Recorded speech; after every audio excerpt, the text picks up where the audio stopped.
And how's it kicking, my ninjas? This is Ajo Yujo here, and I'm back again.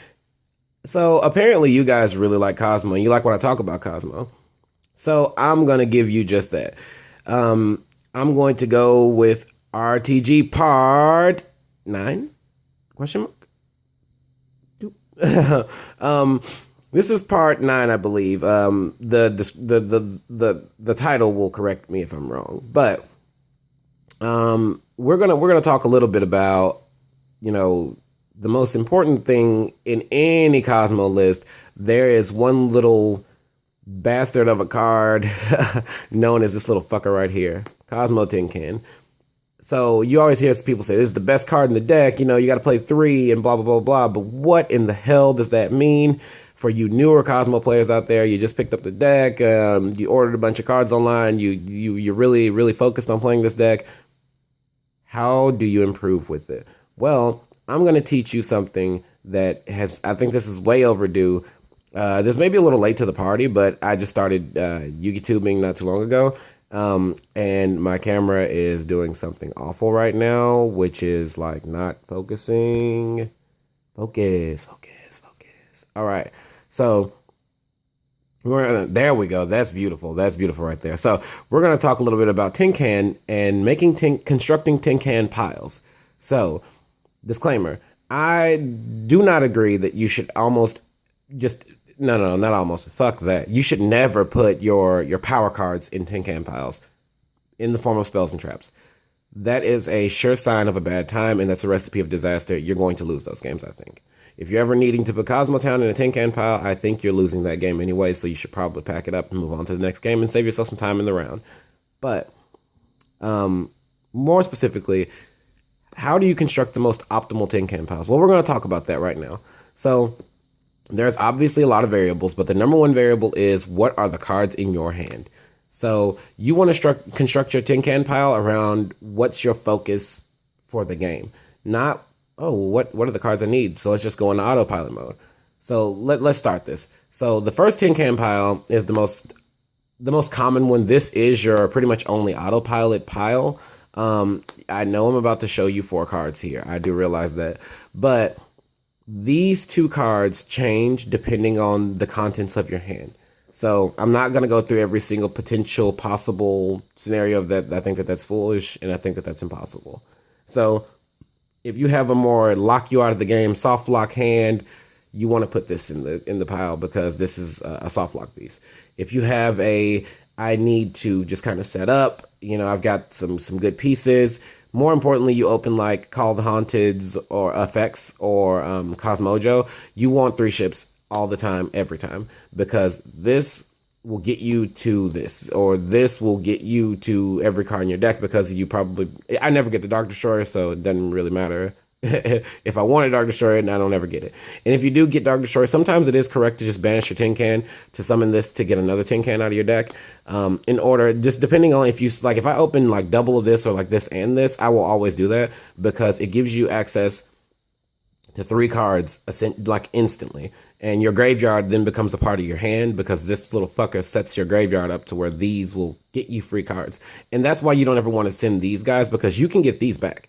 You can always get these back. You can always get them banished and always get them back with Cosmo Town. But you can't like Cosmo Town back a Cosmojo from your graveyard. That's just not happening. So I don't care how far ahead you are, you should tin can for your monsters, because your monsters they're a renewable resource, right? So that's your first pile, is your autopilot pile. Your second pile is this one here. And the only card you'll notice that changed in here was from Forerunner to Slip Rider. This is the second most common pile. This is if you're playing against, if you put yourself on a read of, you're playing against Floodgates of the deck, or you're playing against like anti-meta or something like that.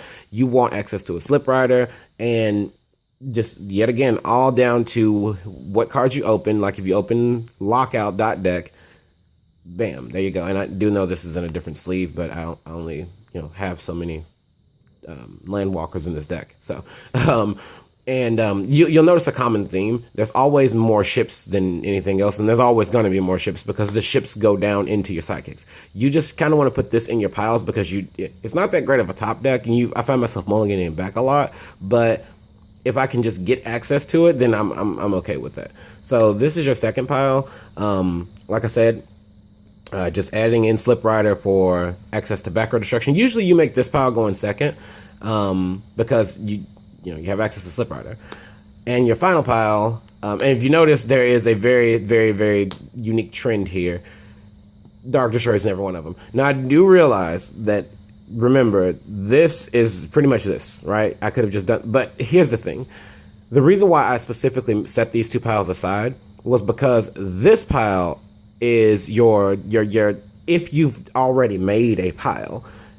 What the hell does that even mean? So on your first tin can, you've made a pile. So if you do a play with the Dark Destroyer to get a second tin can, this should be your second pile. Almost 99% of the time, this should just be your second pile because you're gonna have access to two cards, right? You're gonna get two free floats out of your tin can that way. So you're locked and primed and ready to go. All you want left in your deck is pilots at this point. So you just thin your deck out of ships and you just go fast like Sanic. So because, like I said, this card right here, I've said this in many videos. This is your entire monster lineup. This literally by itself is 19 monsters. It just gives you access to everything in your deck. And about 70% of the time, you should not be attacking with this card.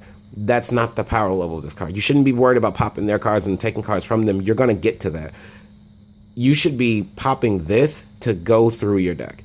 That is something that I see newer Kozmo players do wrong over and over and time again, is they never pop their own Dark Destroyer. Just blow the damn thing up. Pop it and just keep it moving. Like, it's literally your whole deck. And I've said this in my Monarch decks. I've said this in a lot of the decks that I've played. Having access to your entire deck at one time, that's a very powerful thing, and it's a very easy thing to get wrong. It's a very easy thing for newer players or players who are newer to a deck who just saw this deck doing well and they're like, oh, this is the best deck ever, I'm going to play it.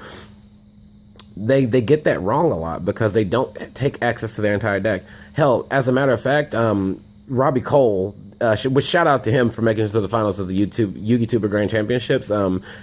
He did something really awesome. He played Demise Kozmo, which actually I ordered a card of Demises on the strength of that, and I ordered like one from Robbie Cole Games. So shout out to you, Robbie. He played that deck, and he showed a lot of newer players to Kozmo something very important. He showed them the ability of just tribute summoning your Slip Rider, or popping your Dark Destroyer and taking access to your whole deck. And you can, it is a lot easier to see it happen because theorioing is not the correct way to get better at the game. Me sitting here telling you, oh, well, this will work and that'll work, that's not the way you're going to get better at the game. You're only going to get better through getting your ass kicked, getting your ass handed to you and fumbling and stumbling and making the mistakes and learning from them. Because if you don't lose enough, you're not going to get better. It's just not going to happen. There's nothing to be gained from steamrolling your opponent. There's nothing to be gained from uninteractive games. There's nothing to be gained from just winning lickety split and that's it. That's all she wrote. There's everything to be gained from playing a hard-fought game and playing a game where you make a mistake and you recognize it and you go, I won't make that mistake again because I know now that I know where this door leads to. Take alternate lines. Hell, create new Kozmo piles. Create piles where you put farm girls and strawmans and shit in them and see where that leads.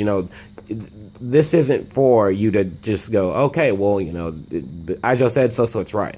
No, this is for me to just kind of put it out there and get you across the threshold. That way you can start making the mistakes. And I know that sounds really weird saying, well, he wants me to make mistakes. Done. I ain't subscribing to this guy.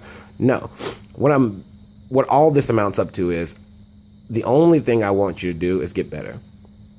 And in order to get better, you have to scrape your knees, because if you don't fall, you'll never know what getting up is like. Right. So, just not to get too deep and get too, philosophical on everything.